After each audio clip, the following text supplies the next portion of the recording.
Bismillahirrahmanirrahim. Assalamualaikum warahmatullahi wabarakatuh. Kembali lagi bersama gue di sini di topik fundamental Angular. Kita sekarang belajar lagi ke Angular. Di dua video kemarin kita sudah pernah membahas terkait Angular CLI, ng modules, component styling, sama template syntax.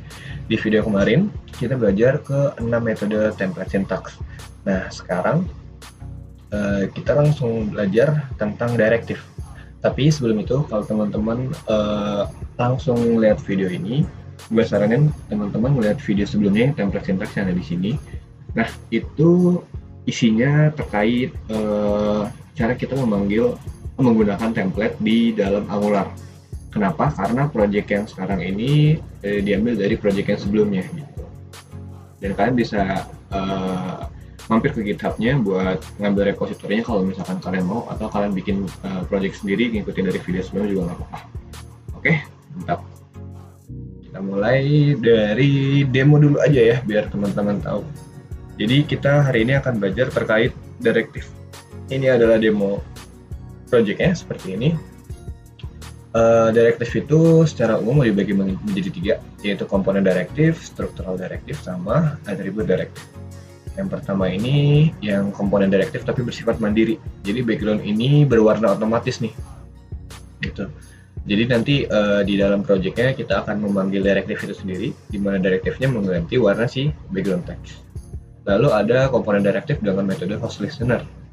Ini ketika di hover dia akan berubah warna. Kalau yang di sini dengan cara passing value dengan metode property binding gitu. Contoh misalkan kita klik violet, dia akan berubah jadi warna violet. Kalau hijau jadi warna hijau, kalau kuning jadi warna hijau. Kuning. Lalu ada structural directive. Structural directive nanti ada ng-if, ng-for, ng-switch. Jadi diklik dia nampil teks. Kalau misalkan diklik dia akan hilang. Gitu. ng-switch ini sama kayak switch case biasa.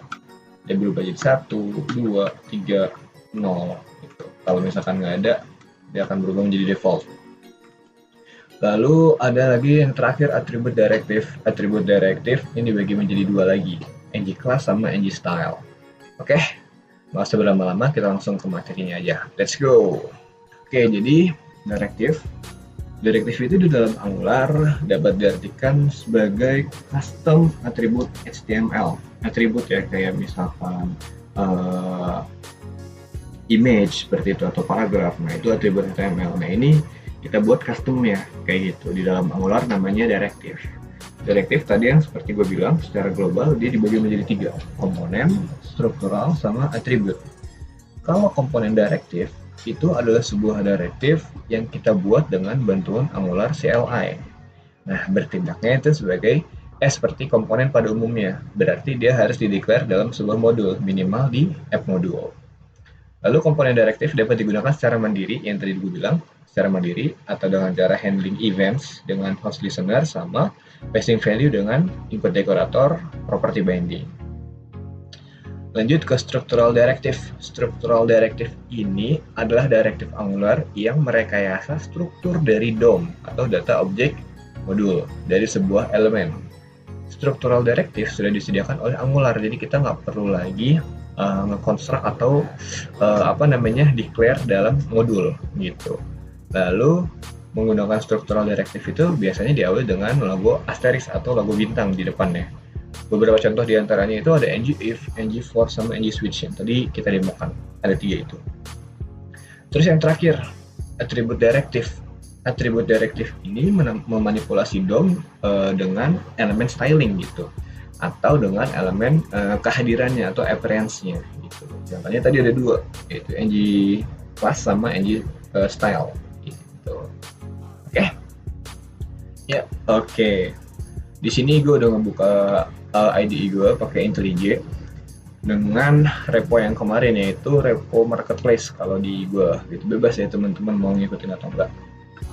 Nah, di sini karena kita belajar materi baru yaitu directive, materi-materi sebelumnya ini bisa kita hapus aja. Itu ya. Kita mulai dari 0. Terus app komponen TS-nya itu kita sesuaikan juga. Ini sementara kita hapus dulu. Jadi bersih seperti ini. Nanti kan kita push dengan codingan yang baru gitu aja. Oke. Nah, kita mulai dari materi yang pertama, yaitu komponen directive. Jadi kan komponen directive itu kita generate directive itu sendiri, lalu kita declare di dalam ng modules. Tapi kalau misalkan kita generate pakai Angular CLI, itu otomatis sudah terdeclare. Kita lanjut, kita buka terminal. Karena di sini ada 3 metode dalam menggunakan komponen directive. Jadi gue pengen buat 3 directive gitu dengan masing-masing satu metode, biar kita bisa tahu perbedaan masing-masingnya itu apa. Oke? Nah, komennya itu ng generate directive. Boleh kayak begini, atau boleh juga kita singkat langsung ng gd gitu. Kalau gue biasanya langsung singkat aja ng gd karena lebih simple. Di sini gue pengen directive-nya itu kan semacam function untuk highlight text gitu kan. Karena ada 3 metode, di sini gue mau bikin 3 highlight. Oke, highlight 1, highlight 2, highlight 3. Highlight satunya nggak usah ditulis ya. Highlight 2,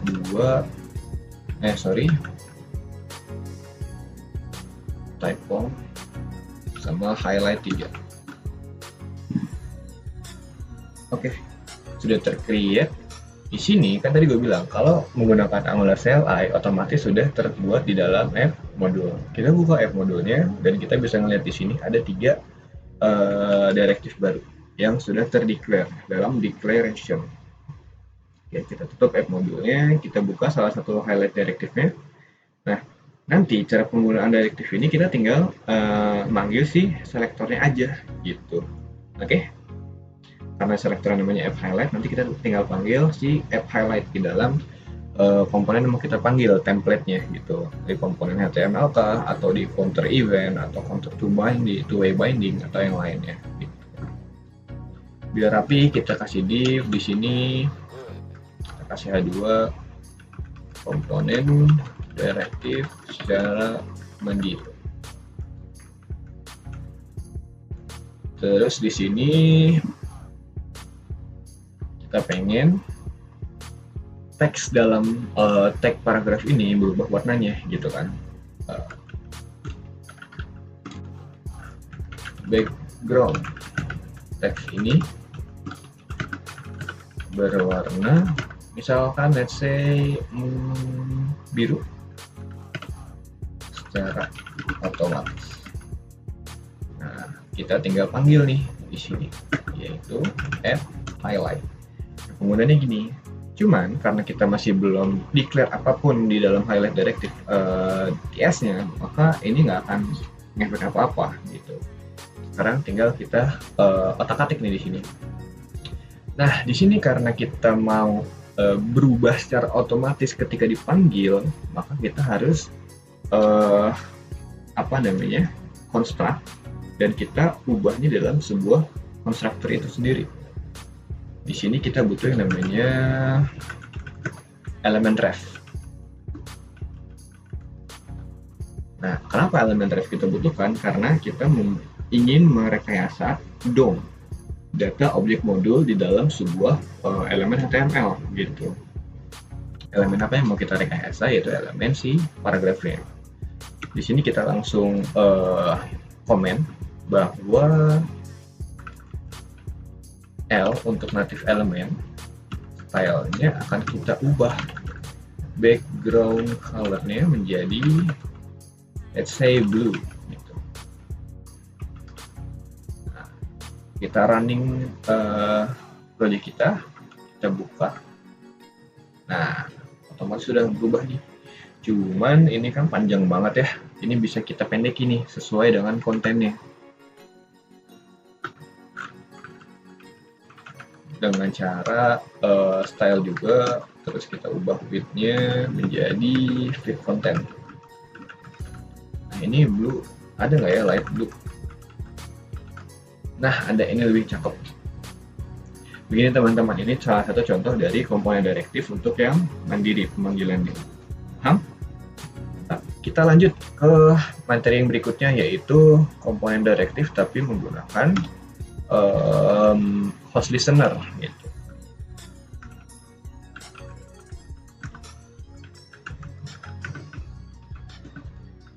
Host listener. Nah, sama penggunaannya ini dia itu juga merubah background, cuman ketika dia menghover gitu. Jadi kalau misalkan mouse-nya dia belum hover ke dalam suatu teks, dia nggak akan berubah warnanya gitu. Di sini kasih background teks ini berubah warna ketika di hover. Sini kita panggil highlight yang kedua ya, karena highlight yang pertama kan untuk yang otomatis gitu. Sekarang tugas kita tinggal construct dia nih gitu. Karena kita ingin rekayasa elemen HTML, maka kita butuh elemen ref juga. Private L adalah elemen ref. Nah, bedanya kalau yang tadi di highlight directive yang pertama itu kita langsung ubah di dalam konstruktornya, sekarang kita enggak, karena kan kita mau hover, kita melakukan suatu aksi dulu gitu. Beda sama yang sebelumnya. Sebelumnya itu ketika kita panggil, kita langsung berubah warnanya gitu. Nah, kita tidak mending di sini. Let's say kita buat function color changer, let's say dengan parameternya adalah color. Terus di sini kita bikin L native element style sama persis kayak sebelumnya. Dot background color. Let's say di sini kita mau warnanya hijau yang terang, light green. Terus kita pengen kontennya kita fitkan juga biar nggak terlalu lebar. Fitnya kita ubah jadi fit konten. Nah, kita tinggal panggil nanti di sini color changer. Nah, untuk yang di directive kedua, di sini kita menggunakan bantuan host listener. Gitu. Nah, apa host listener-nya? Host listener dia akan listen ketika ada pergerakan mouse enter dan mouse leave gitu.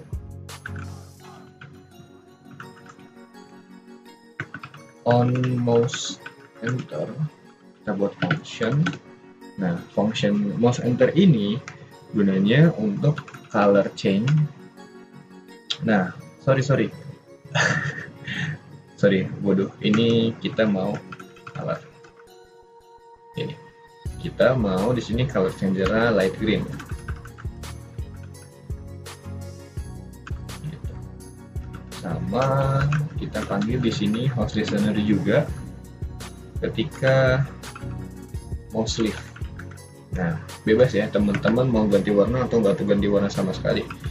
Di sini gua pengen coba ganti warna juga,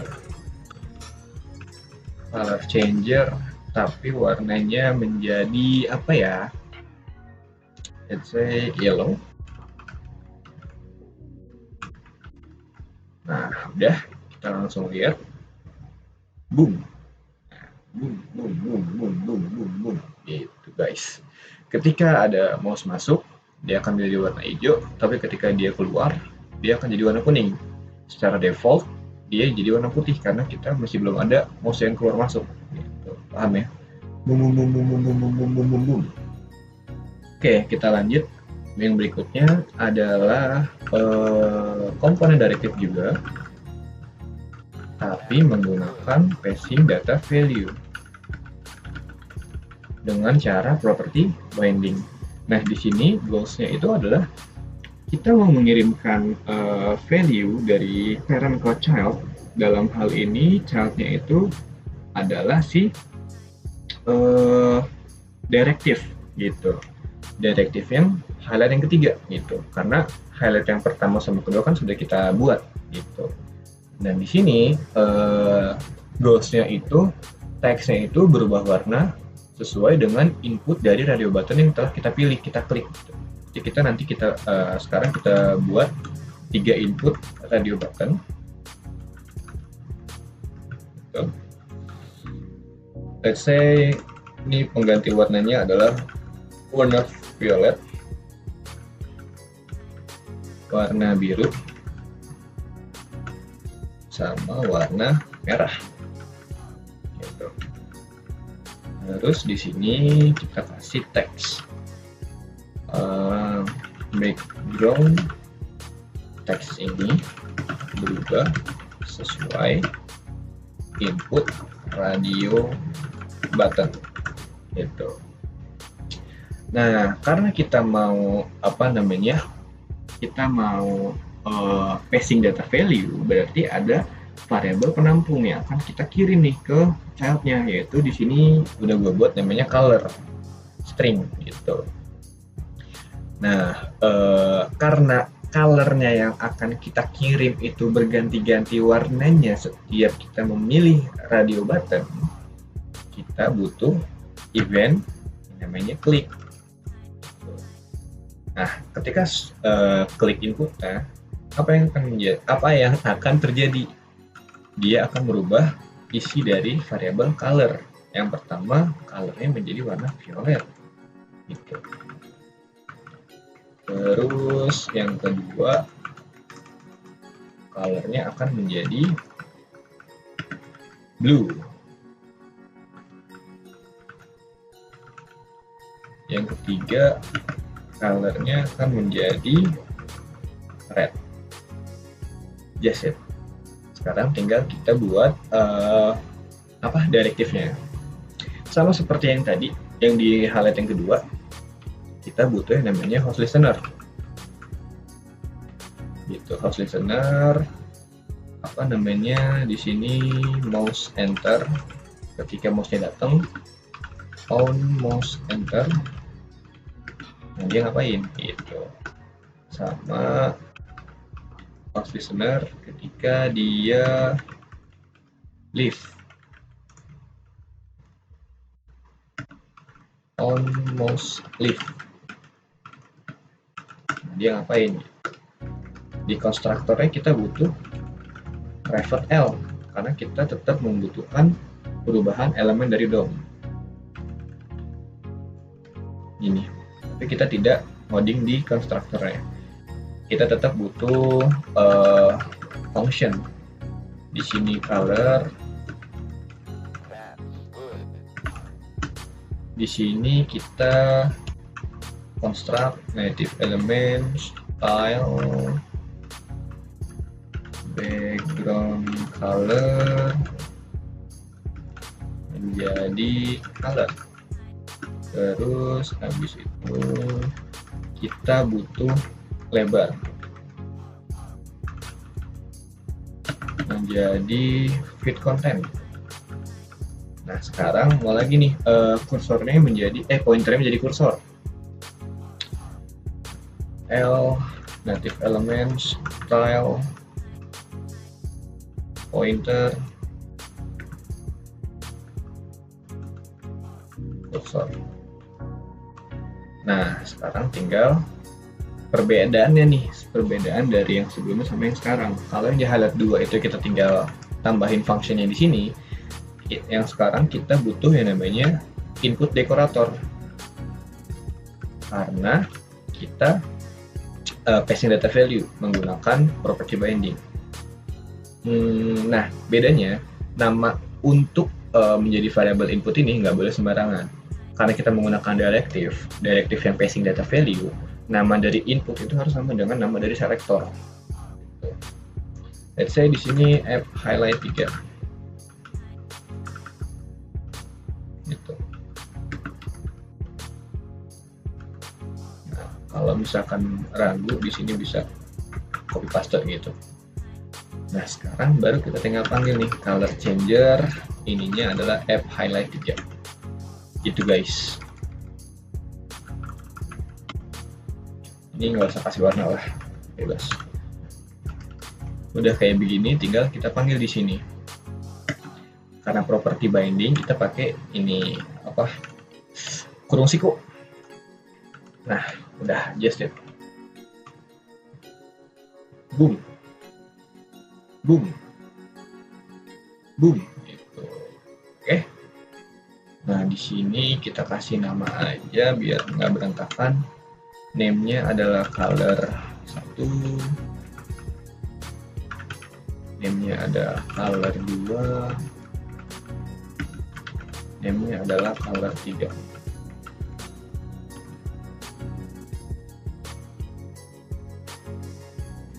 Oke.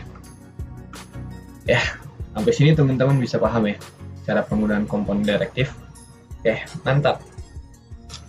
Kita lanjut ke materi berikutnya setelah komponen direktif, yaitu struktural direktif.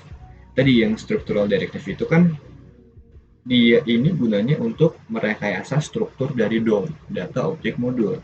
Yang paling populer banyak digunakan ada 3, ngIf, ngFor, dan ngSwitch. Nah, penggunaan dari struktural direktif ini menggunakan logo bintang di depannya. Kita kasih div, di sini kita kasih H2. Struktural direktif. Di sini kita mau ngif dulu. Nah, ngif ada banyak contoh penggunaannya. Salah satunya gini, ada button. Ketika buttonnya diklik, dia itu mengeluarkan teks. Kalau misalkan buttonnya diklik lagi, teksnya menghilang. Gitu. Jadi kita butuh 2 elemen. Yang pertama adalah button, klik untuk menampilkan teks, sama satu lagi ada P. Hi, have a nice day. Nah, di sini buttonnya itu kan clickable, berarti butuh event binding. Klik di sini nanti kita buat functionnya on button click. Saya seperti ini. Terus di sini kita kasih nih baru ngif. Nah, gitu. Sekarang tugas kita adalah membuat satu function sama satu variable boolean gitu, untuk menentukan kapan dia keluar, kapan dia menghilang si teksnya. Let's say di sini isHeight. isHeight dia adalah boolean ini. Terus di sini kita kasih on button click. Simple banget, button click ini hanya berfungsi untuk membalikkan negasi dari si nilai isHeight. Jadi isHeight ini kita kasih negasinya. Gitu. Ketika diklik misalkan dia false menjadi true, ketika true dia menjadi false. Nah, kalau begitu ini kita langsung aja kita declare isHeight, yes, isHeight true. Gitu. Berarti pertama-tamanya ini buttonnya ini bersifat tersembunyi, dia hanya menampilkan ketika buttonnya diklik. Berarti ketika isHeight-nya bernilai false, ya nggak? Gitu. Boom, boom, boom, boom, gitu guys. Oke, mantap. Kita lanjut ke struktural yang kedua, yaitu ngFor. ngFor ini sebenarnya adalah perulangan for, tapi di dalam Angular bisa kita manfaatkan langsung di dalam template HTML gitu. Biasanya kan kita config perulangan itu di dalam logiknya, TypeScript-nya, atau di dalam JavaScript-nya gitu. Nah, ini bisa langsung ditampilkan di dalam Angular. Nah, itu pakai struktural directive ngFor. Gitu. Oke, di sini rencananya adalah gue pengen menampilkan sebuah table dari buah gitu. Buah ini ada namanya, ada warnanya, ada rasanya gitu. Tapi buah yang ingin ditampilkan ini seakan-akan adalah balikan dari backend atau balikan dari service. Berarti dia bernilai sebuah objek gitu. Create TypeScript file namanya data. Nah, di data ini kita export interface namanya adalah data. Nah, data ini berisi nama data-data buah. Itu ada fruit name yang berupa string, terus ada fruit color, dia juga berupa string, terus ada fruit taste, dia berupa string juga. Kita udah dapet, tinggal kita reference ke sini. Ada variabel namanya fruits, dia ini reference ke data. Tapi gue pengen data fruits ini adalah list of object, sedangkan yang tadi di interface ini adalah object. Berarti kita bikin dia begini. Nah, sekarang kita declare dia secara defaultnya itu menjadi apa gitu. Defaultnya adalah string kosong, berarti dari fruit name dia menjadi string kosong, terus fruit color dia menjadi string kosong, sama yang terakhir ada fruit taste, dia menjadi string kosong gitu. Nah, sekarang di app komponen HTML ini ketika komponen ini di render gitu, ditampilkan, berarti ada ng on init, dia nge-load data-datanya gitu. Biasanya ada ng on init ya guys. Ini langsung aja kita declare implements on init, terus kita implements si ng on init di sini. Nah, ng on initnya itu bersifat isinya apa? Isinya hanya mengisi nama-nama buah itu. Fruits yang tadi itu kita isi nih. Array yang pertama, oke, kita buat misalkan namanya apel. Apel itu berwarna merah. Terus habis itu rasanya manis, misalkan kayak begini. Terus ada objek yang kedua, namanya adalah pisang. Terus fruit colornya adalah kuning misalnya. Terus fruit taste-nya adalah manis. Terus ada misalkan jeruk.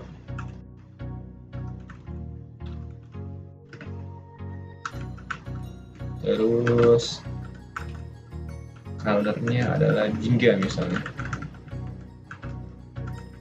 Terus rasanya adalah asam. Nah, dan nih dapat nih, udah jadi fruitsnya. Fruitsnya ini menjadi 3 objek, 3 list objek, list yang berisi 3 objek, sorry. Nah, untuk menggunakan ng4 di sini kita kasih nih. Kita pengen buat dia table dengan header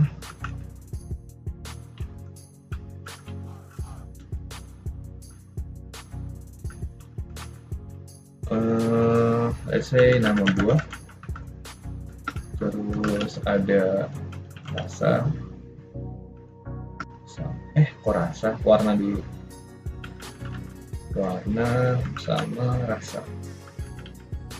Nah, terus habis itu kita kasih di sini tr dengan di sini td.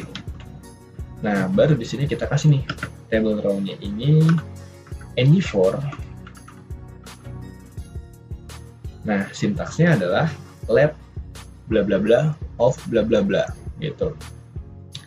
Let variabel baru namanya fruit adalah of atau anakan dari variabel yang sudah kita declare sebelumnya di TypeScript-nya. Yang kita sudah declare itu kan si fruits, ada S-nya. Nah, gini guys. Di sini tinggal kita panggil berdasarkan interpolation string. Fruit dot, let's say yang pertama itu adalah fruit name. Copy aja, ada 3. Yang kedua adalah fruit color. Yang ketiga adalah taste. Nah, udah. Dia jadi kayak begini. Itu. Dia ada apple, warnanya merah, rasanya manis. Cuman ini nggak usah di styling lah ya. Yang penting kan materi dasar-dasarnya sudah tersampaikan gitu. Oke. Mantap. Nah, kita lanjut ke materi yang terakhir dalam struktural directive, yaitu ng-switch. Sama halnya kayak if. Kalau if itu biasanya if else dan biasanya di logiknya. Kalau di sini switch case dengan kita manipulasi struktural HTML-nya, gitu. Nah, di sini goals-nya misalkan let's say ada input di sini. Sini kita kasih dulu H3, judulnya adalah ng-switch. Nah, di sini ada input sama ada teks. Teksnya ini represent string atau teks dari angka yang kita type di dalam sebuah input gitu. Nah, intinya misalkan kita ngetik, misalkan di sini kita ngetik ada 0 atau angka 2, di sini keluar angka huruf 2 gitu. Nah, untuk itu kita butuh bantuan si ng-modules. Iya benar, ng-modules. Kita butuh two-way binding. Ng-model nih. Di sini kita create lagi variabel baru. Saya namanya number. Berupa number. Nah, gini. Inputnya type-nya text, terus di sini ada p gitu. Cuman di sini kita kasih div aja biar lebih rapih.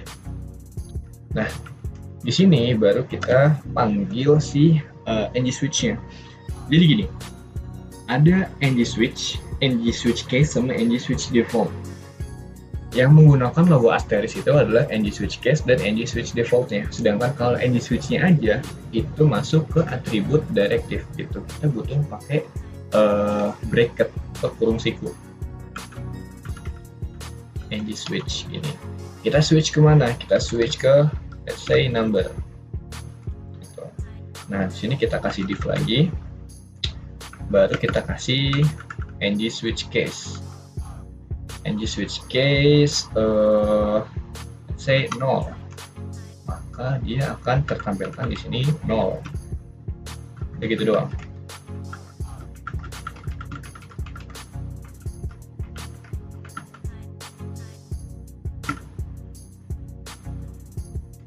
Satu, 2, 3, 4, 5, 6. 1, 2, 3, 4, 5, 6. Misalkan kayak begini. Terus kita kasih defaultnya.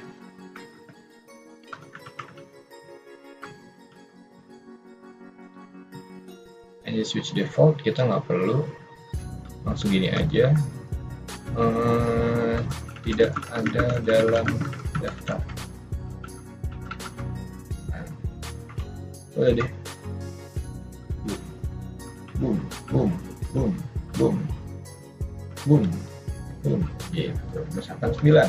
Nah, oke. Ini 0 sebenarnya nggak perlu sih, cuman nggak apa-apa lah. Intinya kayak gitu guys. Jadi kita membutuhkan ng model dan ng switch. Cuman ini nanti tergantung ke kebutuhan ngoding teman-teman semua ya. Ini nggak harus kayak begini. Misalkan kita butuh ada balikan dari backend gitu kan. Terus ternyata kita mau switch nih satu-satu. Cuman kalau dari gue pribadi, gue menyarankan nge-switch case atau if else ini di dalam logiknya aja sih gitu, nggak perlu di dalam template HTML-nya karena mubazir menurut gue gitu. Cuman ini untuk pembelajaran kayak begini contohnya. Oke, mantap. Oke, kalau begitu kita lanjut ke materi yang terakhir dari direktif, yaitu atribut direktif. Perbedaannya sama struktural yang tadi, kalau struktural ini merekayasa struktur dari DOM-nya, kalau ini merekayasa styling gitu. Nah, kita buat di sini div, kita kasih H2, di sini adalah atribut direktif. Di sini kita kasih HR. Di sini kita kasih H3. Yang pertama kita pelajari adalah ng class. Nah, bedanya kelas sama ng class. Kalau kelas ini kan kita bisa ngedeclare dan menggunakannya sekali doang gitu. Misalkan kita butuh ada paragraf gitu, tapi kelasnya kelas XX misalnya. Ya udah kita sampai habis gitu, sampai proyeknya selesai, kita nggak bisa ngoding lain selain di kelas XX untuk stylingnya. Sedangkan kalau ng class ini ada kondisi. Misalkan kita membutuhkan modulo 2 yang habis angka habis dibagi 2 gitu. Kalau misalkan habis dibagi 2, dia berubah warnanya menjadi merah gitu, atau biru. Tapi kalau misalkan nggak habis dibagi 2 itu, maka dia akan berubah menjadi biru gitu. Nah, itu kita bisa pakai ng class gitu guys. Nah, di sini contoh yang paling gampang karena kita udah pakai ngIf, gue pengen reference ke function itu, variable itu aja gitu. Teks ini berubah warna background-nya ketika button ngIf ditekan. Itu berubah warna background-nya menjadi apa ya? Jadi light blue. Gitu. Nah, sekarang tinggal kita kasih aja di sini ng class. Nah, atribut ini ciri khasnya menggunakan bracket. Gitu. Nah, dia pakai kondisi nih.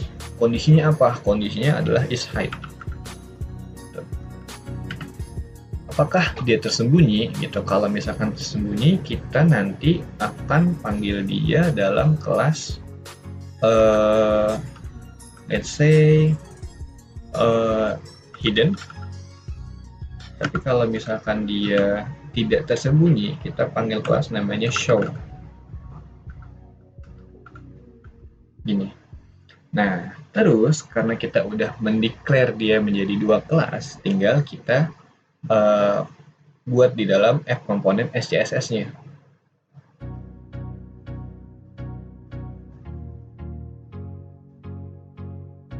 Nah, di sini kan ada 2 kelas ya.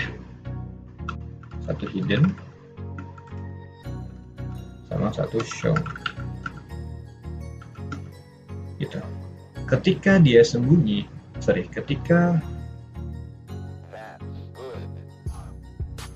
dia tampil, dia pengen berwarna light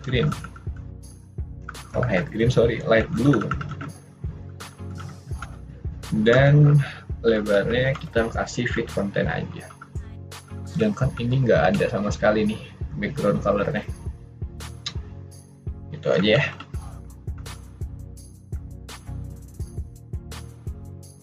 Boom. Nah,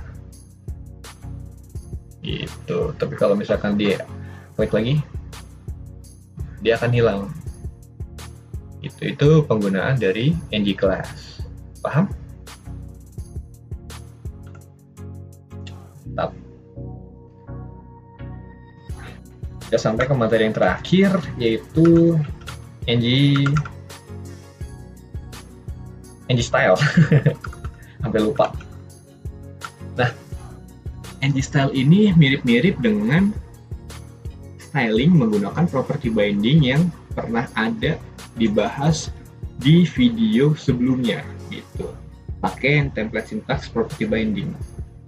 Bedanya, contoh misalkan di sini Pak. Kalau bisa halo, apa kabar aja. Bedanya kalau misalkan kita menggunakan property binding styling, kan dia begini, style, background, color, jadi let's say blue.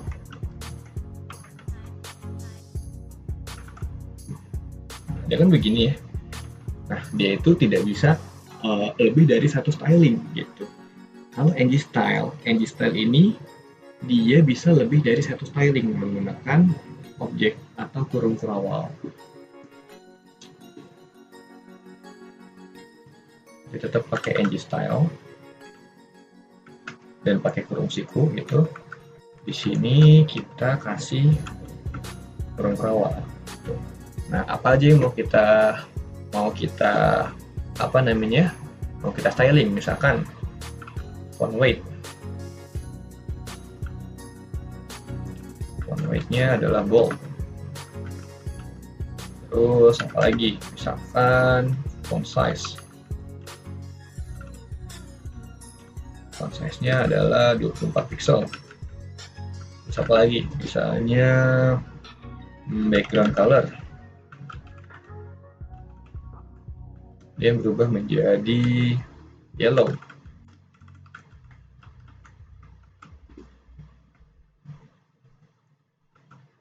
Oh, ternyata ada error guys.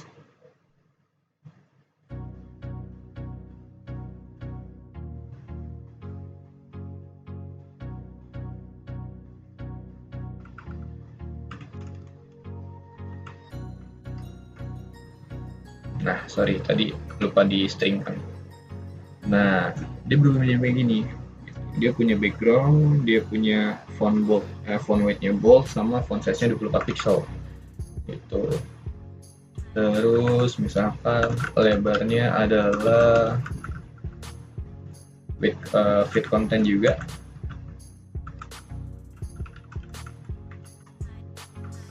Nah, mantap. Dia kayak begini guys. Gitu. Misalkan teman-teman mau ngerapihin juga tinggal di enter aja sih.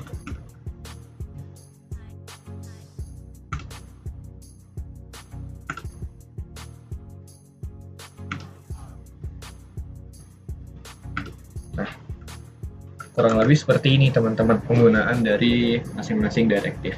Oke, tetap semoga bermanfaat dan semoga bisa dimanfaatkan oleh teman-teman ilmunya. Oke.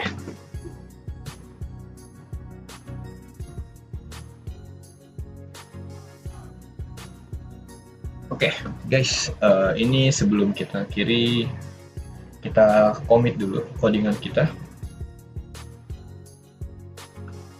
Directives in Angular. Commit and push. Oke, nanti akan gue share link untuk GitHub-nya. Ya, kita cukupkan sampai sini belajarnya untuk yang directive. Tetap dukung channel ini dengan bantuan like, komen, subscribe, dan share-nya, karena bantuan kecil dari teman-teman bermanfaat untuk kita semua di sini.